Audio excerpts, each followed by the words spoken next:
Y two or more cylinders compressor used in refrigeration system और chiller system और package system क्यों use किया जाता है?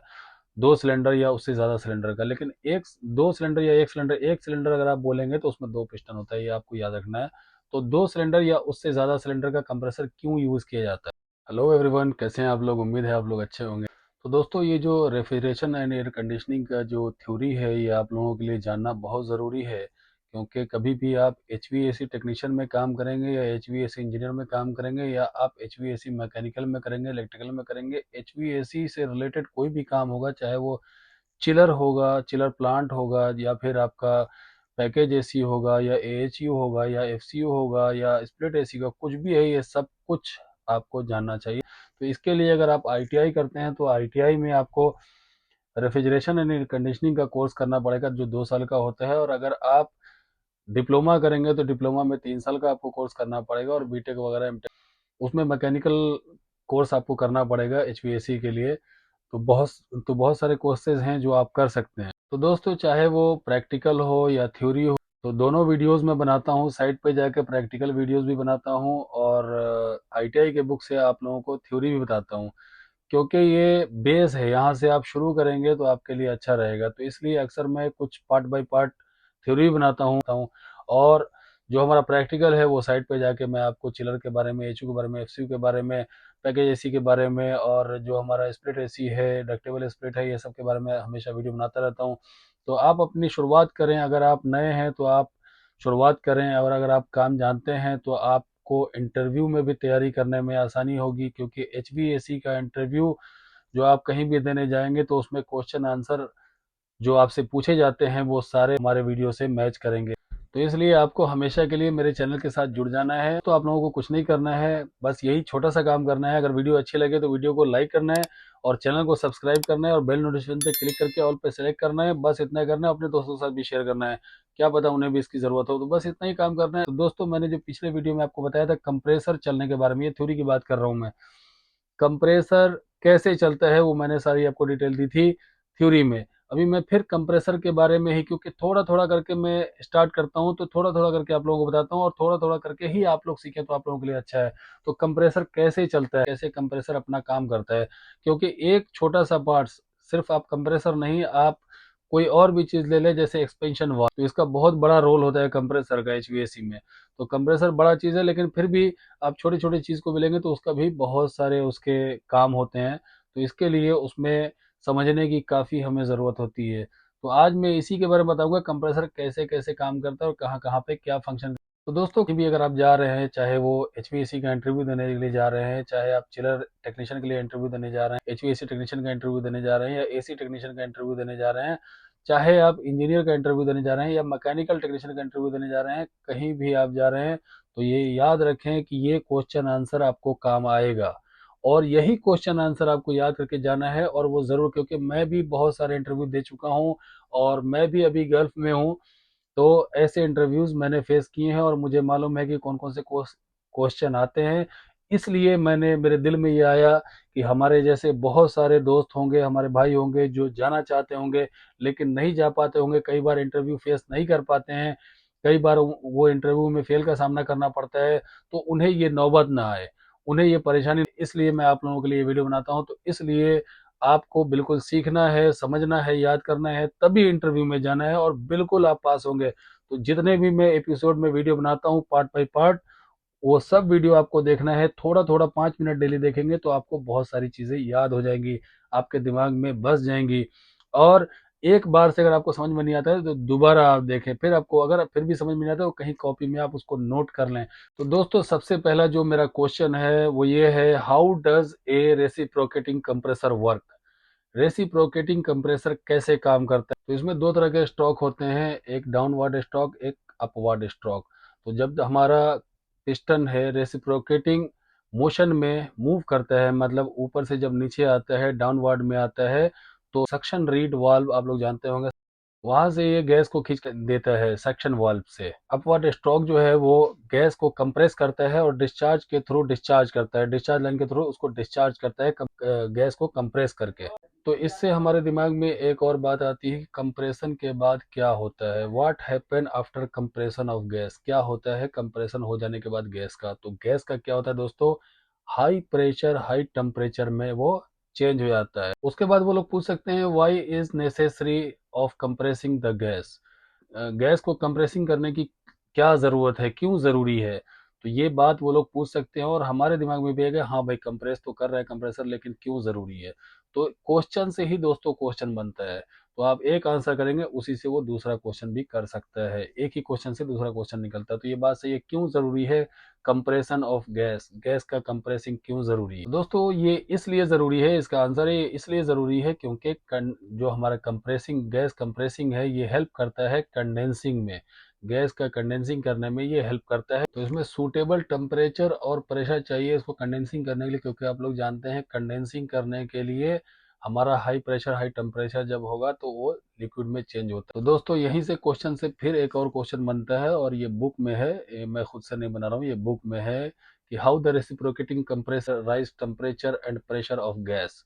ये बात सही है कि टेम्परेचर और प्रेशर गैस का रेसिप्रोकेटिंग कंप्रेसर कैसे बढ़ाता है। तो इसका आंसर है दोस्तों, during compression of gas the pressure increase due to Boyle's law and temperature increase due to Charles law.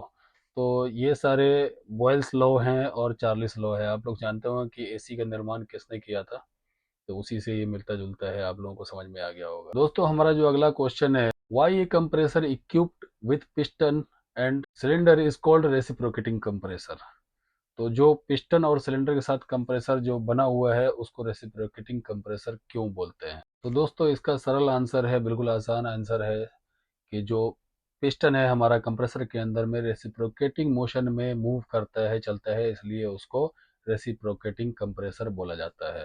दोस्तों हमारा जो अगला क्वेश्चन है, which part of reciprocating compressor change the rotary motion of the shaft to the reciprocating motion of the piston. तो दोस्तों compressor का कौन ऐसा पार्ट है, कौन सा ऐसा पार्ट है जो पिस्टन को रेसिप्रोकेटिंग मोशन में चेंज करता है। तो इसका जो इजी आंसर है वो शाफ्ट एंड कनेक्टिंग रॉड, यही उसको रेसिप्रोकेटिंग मोशन में मूव कराता है। अभी सबसे ये इंपॉर्टेंट क्वेश्चन एक और मैं बताने जा रहा हूँ, what do you mean by BDC and TDC. ये बीडीसी का मतलब क्या होता है और टीडीसी का मतलब क्या होता है।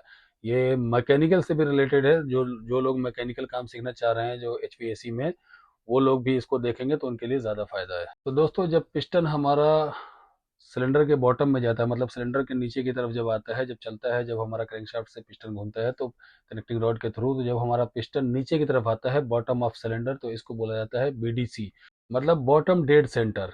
तो जब बॉटम की तरफ जो हमारा सिलेंडर के बॉटम में जब हमारा पिस्टन आता है तो उसको बीडीसी बुलाया जाता है। और टीडीसी उसको बुलाया जाता है जब हमारा जो पिस्टन है वो टॉप डेड सेंटर में जाता है, जब सिलेंडर के ऊपर की तरफ जब हमारा पिस्टन जाता है, जब डिस्चार्ज जिसको बोलते हैं, डिस्चार्ज में जब प्रेशर बनाता है, जब ऊपर पुशअप होता है सिलेंडर की तरफ, तो उसको बोला जाता है, ऊपर वाले हिस्से को बुलाया जाता है टॉप डेड सेंटर, तो टीडीसी उसको बुलाया जाता है। तो हमेशा आप लोग याद रखें, जो पिस्टन का जो ऊपरी हिस्सा होगा, जो हेड की तरफ होगा, उसको टॉप डेड सेंटर बोलते हैं, और जो पिस्टन के नीचे का एरिया होगा हमारा सिलेंडर में उसको हम बोलेंगे बॉटम डेड सेंटर।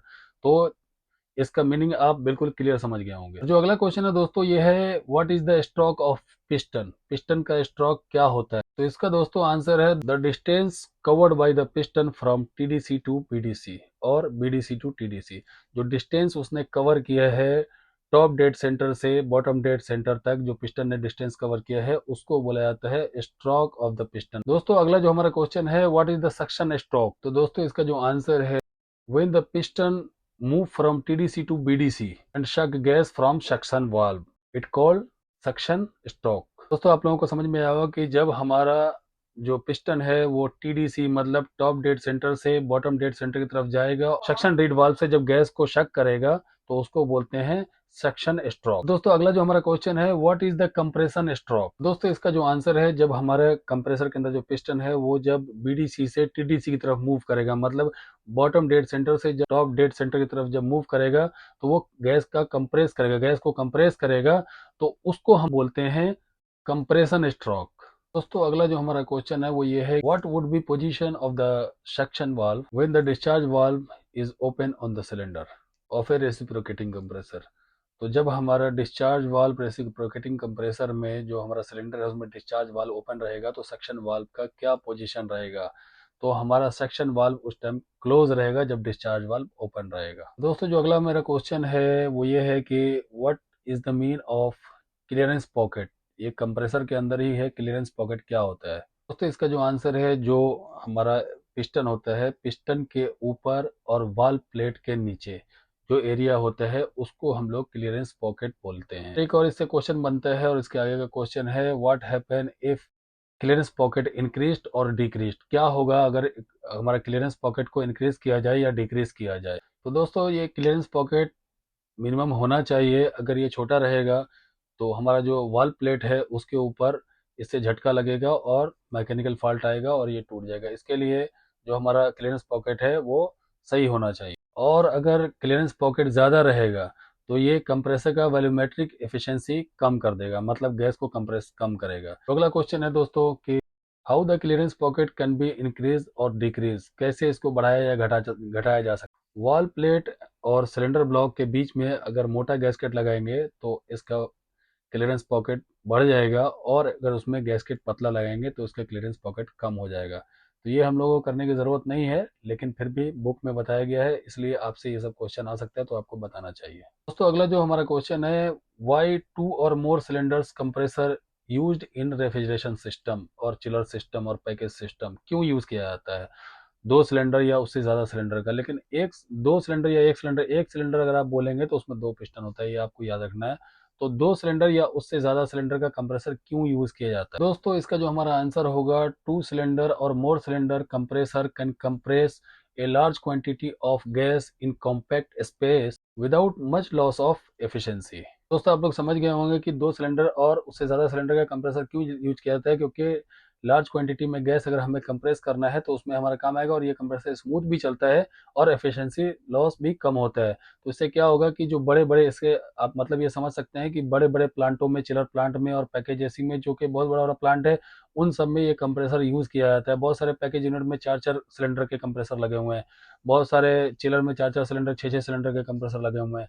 तो ये ज़्यादा सिलेंडर के कंप्रेसर इसलिए लगाए जाते हैं क्योंकि लार्ज क्वांटिटी में उनको गैस कंप्रेस करना होता है, क्योंकि बड़े यूनिट हैं तो ज़्यादा गैस चाहिए, तो इसके लिए लार्ज क्वांटिटी में वो गैस कंप्रेस करना है। तो इसके लिए शॉर्टकट में यही आंसर आपको जो मैंने फर्स्ट टाइम बताया कि लार्ज क्वांटिटी में गैस को कंप्रेस करने के लिए to or more cylinders compressor use किए जाते हैं, और जो हमारा लॉस ऑफ एफिशिएंसी है उसको कम करने के लिए। जो हमारा मेन क्वेश्चन है अभी, in which unit the power of compressor is expressed, मतलब हम लोग कैसे उसको बताएंगे कि पावर ऑफ कंप्रेसर कितना है। दोस्तों हमेशा पावर ऑफ कंप्रेसर बताया जाएगा हॉर्स पावर में। दोस्तों जो हमारा अगला क्वेश्चन ये है कि how will you give the complete specification of the reciprocating compressor. तो आप अगर कहीं पे किसी को स्पेसिफिकेशन अगर कंप्रेसर का देना है तो आप कैसे देंगे, उसमें क्या क्या चीज़ चेक करेंगे, क्या क्या चीज़ देखेंगे। तो सबसे पहले आपको देखना है power of the compressor in HP, horse power में आपको पावर ऑफ कंप्रेसर देखना है। दूसरे नंबर में दोस्तों आपको देखना है नंबर ऑफ सिलेंडर, कितने सिलेंडर का कंप्रेसर है। दोस्तों तीसरे नंबर पे आपको देखना है कि सिंगल एक्टिंग का है या डबल एक्टिंग का कंप्रेसर है। चौथे नंबर पे आपको देखना है कि वो एयर कूल्ड है या वाटर कूल्ड है। पांचवें नंबर पे आपको देखना है कि कौन सा मेक है, कौन सी कंपनी का। एयर कूल्ड वाटर कूल्ड का मतलब ये है कि उसके हेड को ठंडा करने के लिए भी कूलिंग टावर लगा हुआ होता है, इसलिए उसको वाटर कूल कंप्रेसर भी बोला जाता है। तो ये पुरानी किताब है, पुरानी किताब में ये सब चीज़ें आती है। नए ज़माने के टाइम में, अभी के ज़माने में ये सब चीज़ नहीं देखने को मिलता है, कहीं के देखने को मिलता भी है। तो इसलिए आपको बस मैं ये आंसर बता रहा हूँ ताकि आपके सामने अगर कहीं भी अगर आपको इंटरव्यू में या कहीं पे अगर आपसे कोई क्वेश्चन पूछा जाए तो आप उसका सही सही आंसर कर सकें।